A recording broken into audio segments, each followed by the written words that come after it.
बड़ ठाकुरंक पहंडी बेले खसी पड़िले बलराम। पुरी रे आड़प पहंडी बेले अघटन को नहीं सबुठी चर्चा। भक्तंक मध्यरे आशंका और भय। एहा किछि अशुभ संकेत देउछि कि काहेकि एपरि पड़िगले बड़ ठाकुर बलभद्र। अघटन को नहीं भक्त और सेवायतंक मध्यरे भिन्न भिन्न प्रतिक्रिया। भक्तंक भावना रे लागिछि आघात।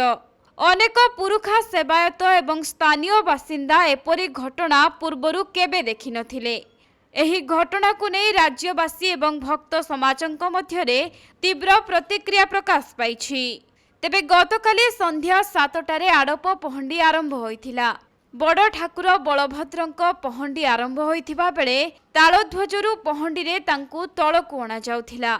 आउ सेही समय रे हठात चारमाळ उपरे हामुडेई पड़ी जाइथिले बड़ ठाकुर। फलरे सेवायत माने मध्य रथ तळकु खसी पड़िथिले।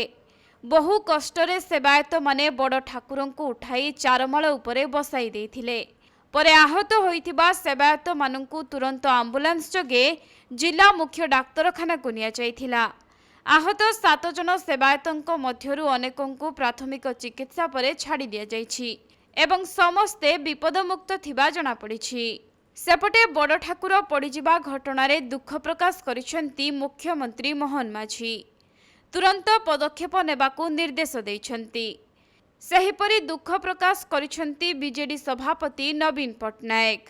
श्री जगन्नाथ प्रेमी और ओडिशावासींक दुखरे मर्माहत बोली कहिसेंती नवीन पट्टनायक। आहत सेवायतंक आशु आरोग्य कामना करिबा सहित एभली संवेदनशील घटनार जेभली पुनरावृत्ति न घटे सेथिपाई समस्तंकु अनुरोध करिसेंती।